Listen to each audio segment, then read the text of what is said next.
Salam, hər vaxtınız xeyir. Codera 13.1 HTML web proqramlaşdırma və saytın hazırlanması mərhələləri HTML nişanlanma dili izahına baxaq.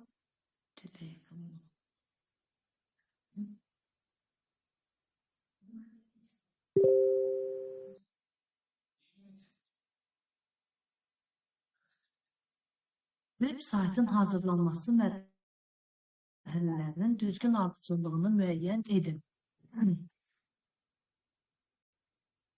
Demək, burada birinci layihələndirmə. Bu bir. Deməli, İkinci dizaynın hazırlanması. Sonra maket. 1, 2, 3. Sonra proqramlaşdırma. 4. Sonra nəşr və müşayiət deməndə uyğun gəlir. 13.1. Səsim qayıdır.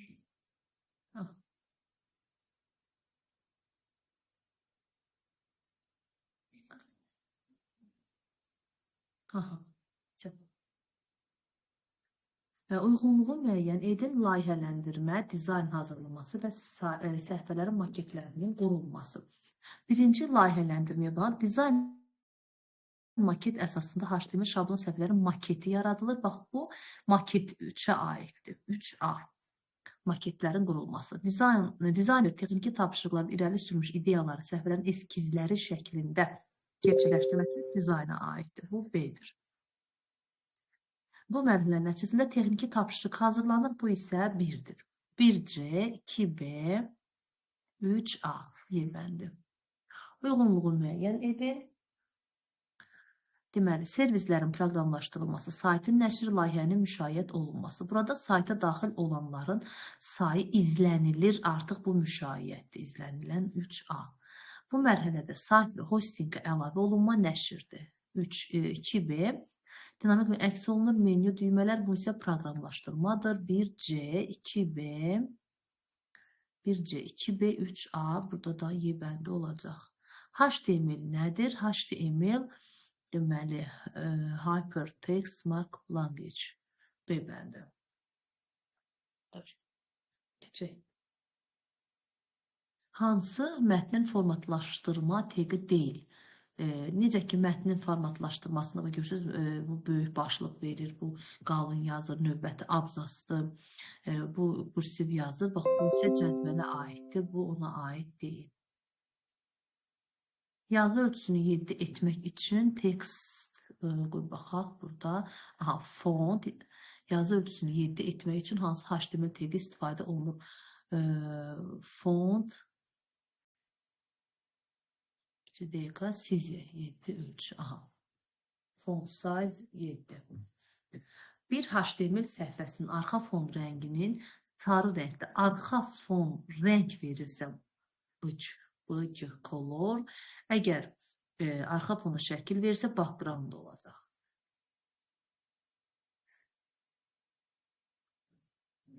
Doğruları müəyyən etməliyik. Teglər mətnin brauzerdə əks olunma qaydasını müəyyənləşdirir. Düzdür, HTML dilinin köməyi ilə uzantısı HTML və HTML olan mətn faili yaratmaq olar. Teg həmişə açan künc mötərizə və bağlayan künc mötərizə ilə bitir. Bütün HTML sənədləri iki məntiqi hissəyə başlıq və gövdədir. Düzdür, head və body.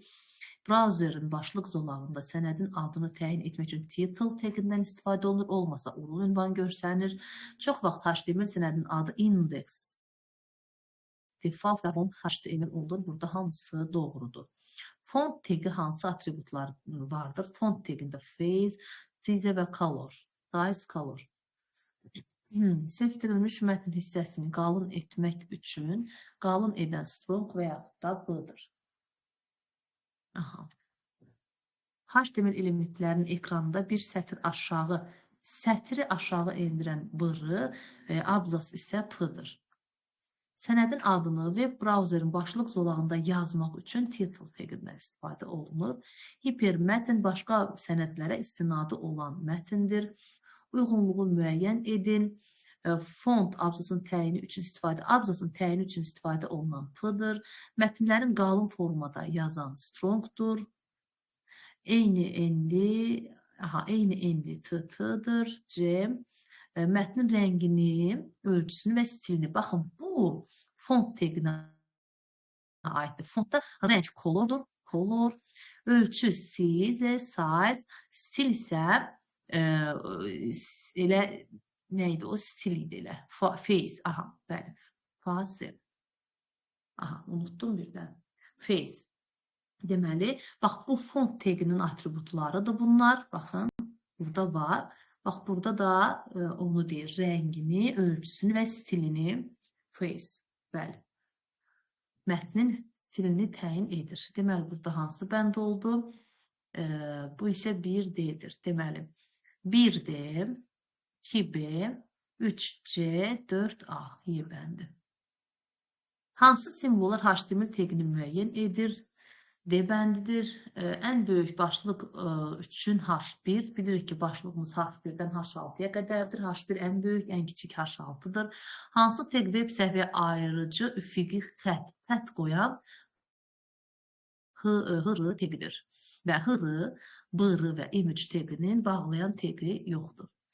Web brauzerdə seçdirilmiş mətn hissəsinin qalın qırmızı formada əks olunması üçün hansı HTML kod yazılmışdır? Deməli, seçdirilmiş mətn hissəsinin qalın bilirik ki, B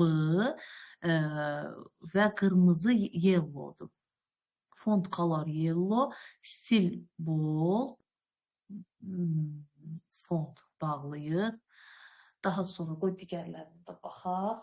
Deməli, 19.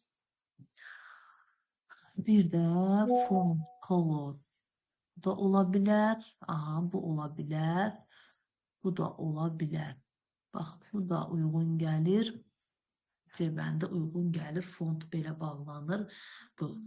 Amma burada stil də bunu təyin edir əslində. Buna görə bu iki variant da mənə görə doğru gəlir. Ola bilər ki, yanlış bilirəm. Amma bəy düzdür. Yəni stillə də biz qalını təyin edə bilirik. Aha, HTML sənədində informatika sözünün bu cür yazılması necədir? Baxın, burada nə edibdir? Bir dənə mütləq i olmalıdır, bir dənə mütləq u olmalıdır, bir dənə də qalın bu olmalıdır. Ona görə ki, həm kursivdir, həm altında xətt var, həm də qalındır. Deməli, i, u, amma m özü i ilə eynidir. Strong, qalındır, u altına xətt çəkir, m isə kursivdir. Baxın, burada i ilə m eynidir. Burada strong ilə b eynidir. Burada da i ilə m eynidir. Yəni, bunlarda u yoxdur. Burada u var, i yoxdur. Buna görə B bəndi. Teqlərdən hansının bağlaması yoxdur? Bağlaması olmayan image HR və BR-dır. Seçdirilmiş mətnin web brauzerdə qalın formada əks olunması üçün strong və B-dan istifadə olunur. 1-3 D bəndi. Eyni enli hərflərdən ibarət yazma təyin edən TT-dir. Cari web səhviyyə fraqment əsasən title teqində, baxın, bu yazılıbdır. Burada nə yazılıb? Baxaq, anar yox. Əli buradakıdır, Zaur da buradakıdır, Mehdi də budur, eltacdır. Burada biraz yaxşı düşməyib. HTML-də i, eltac, yəni, aha, deməli, eltacı necə yazacaq? I, kursiv, aha, yazdıq. Eltac, kursiv yazdıq. Sonra artıq xətt çəkəcək. Nəyin altına xətt çəkəcək? Əlinin. Əli də kursivdir. Çünki i, bax, başdadır. Yəni, əliyə də aid olunacaqdır. Sonra qalın yazacaq. Amma nəyi? Təkcə anarı. Çünki burada bağlayır qalını. Deməli, A, N, qalın, A, R. Görürsünüz, bu qalındır. Və altında da xətt olacaq. Çünki unu hələ anardan sonra bağladı iğni də. Deməli, anar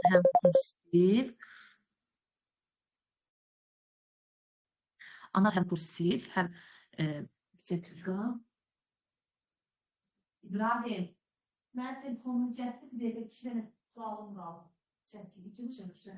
Bu mənim İbrahim gətirəm. İbrahim gətirəcək. Ha.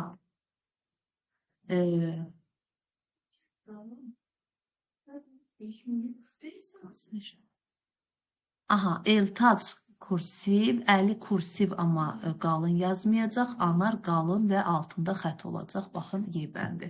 HTML-də strong, I və U. Deməli, anar necə yazılacaq? Həm qalın, həm kursiv, həm altında xətt olacaqdır. A bəndi uyğun gəlir. HTML-də B qalın eltac qalın yazılacaqdır. Və anar isə altında xətt. Aha. Deməli, eltac qalın yazılacaqdı. Bir dəqiqə görüm hara getdi. Aha, eltac qalın yazılacaq. Anar isə həm qalın, həm altında xətt olacaq. Amma eltac təkcə qalın olacaqdı. Baxın, D bəndi. Çünki bu eltaca aiddir, amma bu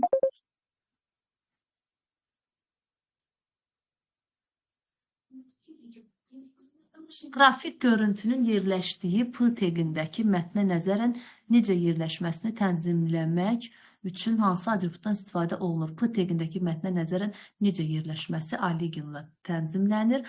Align atributunun dəyərləri top, bottom, middle, left və right. İzahımız bu qədər. Sağ olun, sağlıqla qalın.